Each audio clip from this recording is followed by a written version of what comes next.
Well, happy Memorial Day, and special thanks to all those who have served. I'm not one of them, but you have my respect and admiration and my thanks. Just wanted to kind of give you a little glimpse of the farm and the garden here and the beginning of the summer of COVID. Lockdown is ending. You guys be careful out there. Infection rate has dropped in places like New York by 85%. But it is rising other places like where I am, slowly but rising. So caution is still advised, although hopefully the summer sun and heat and outdoor activities will help us out here. So here's the garden. Here's some baby onions and some unidentified things that are just starting to sprout. We garden all year round out here, and when I say we, I mean my wife, because she does all of the work and planning and everything. So total credit to her. So some things are always on their way in, like these new things, and some things are always on their way out. Here's some corn. She plants several crops of corn so that we always have fresh corn coming up, a few weeks apart. Here we've got melons and cantaloupes and watermelons and squash and things of that nature in here of varying ages and states of development. Here we've got sweet potatoes, I believe, and some extra tomatoes and some more sweet potatoes. And a volunteer cucumber, it looks like. I have little volunteers here and there. Here's some volunteer dill.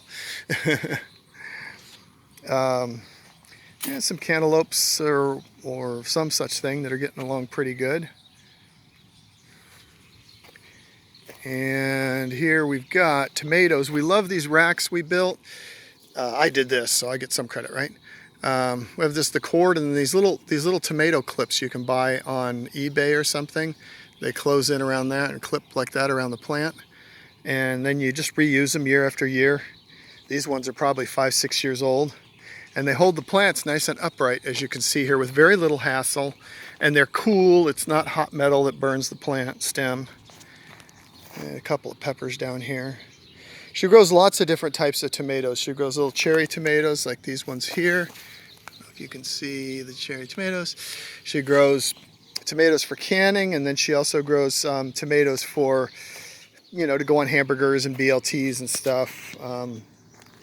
Here we got pretty big tomato down there, if you can see it. Some more tomatoes in here. These ones will be on our sandwiches soon. Yeah, doing good. So, and carrots, and she grows some flowers too. She grows, I'm not sure if these are the edible flowers, but she grows flowers that we can eat, and she sticks them in salads, which makes it interesting. This stuff, I'm not sure what it is, but she grows a lot of it, and it's in my salads all the time. And here's some lettuce. She just takes out a plant as she needs it. You do see a little bit of bug holes and chewing and stuff like that.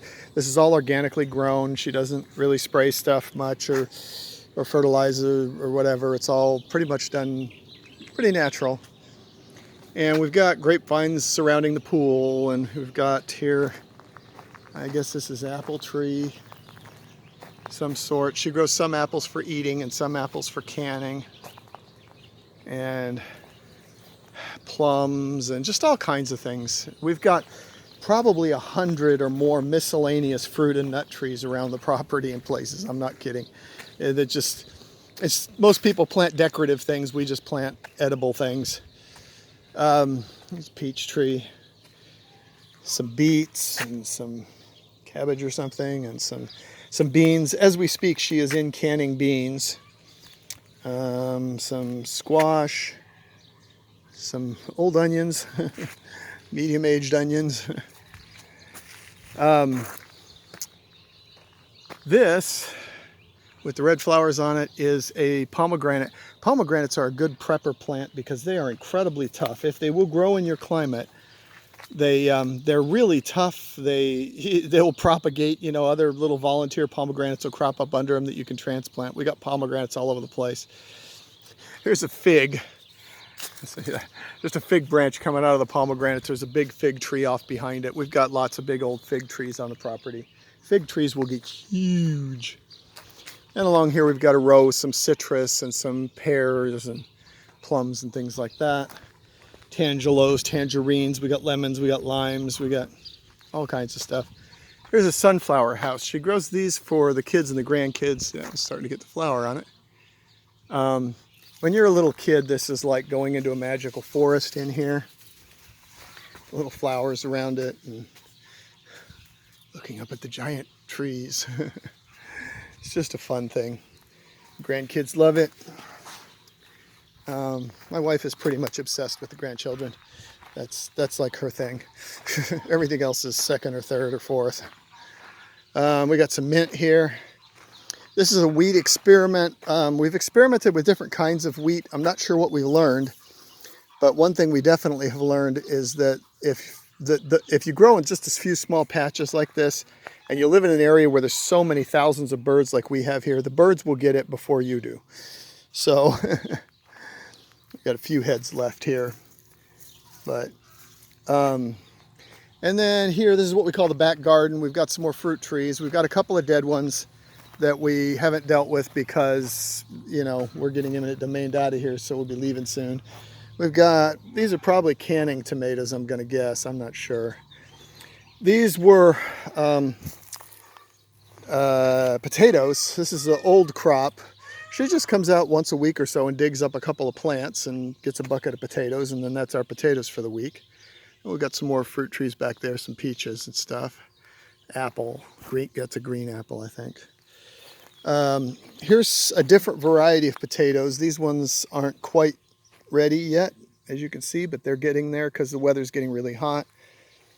Some, I guess, I don't know if it's head lettuce or cabbage or what it is, but it's there. Here's a, I think it's called a Three Sisters thing or something like that. She's got corn, she's got vining beans, and then some kind of squash. I'm not a big squash fan, but it's real easy to grow, so we get a lot of squash, and so she has learned ways to cook it that I'll eat it. And yeah, it works out. Some more back there. Here we've got carob trees. That's that kind of chocolate stuff that it's pretty good, actually. Carob trees. There's a big pecan. We've got lots of big pecan trees on the property. And then you come over here, and well, I'll just go out and around. Well, over here we've got, I'll go through here. We've got more beans, some younger yet corn, some more citrus trees and stuff, and then some fava beans along the fence here, and some older corn. It's going to be a very good corn year, I think. And over here, we'll head out to my daughter and her chickens and peacocks. She takes care of the chickens and peacocks. She does a pretty good job. She raises the peacocks and sells them, although that's kind of slowed down because, you know, again, because we're moving, but we don't know when. Another carob tree. They're going ahead with the project, but they still don't have full funding. So they say that they're going to be buying the place and be under construction by March. But when you still don't have your $400 million short, you know, it's kind of hard to, you know, bank on that. It's another, that's a kumquat, I think, or a loquat.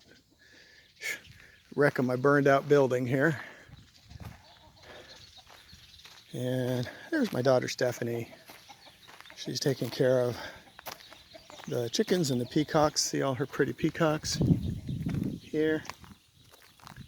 And we got a variety of chickens. We did not raise any baby chickens this year. Usually we load up an incubator or two full, but we didn't this year because, again, we're going to be moving sometime. So, and there's a lot more chickens than it looks like. A lot of them are in the shade or in laying.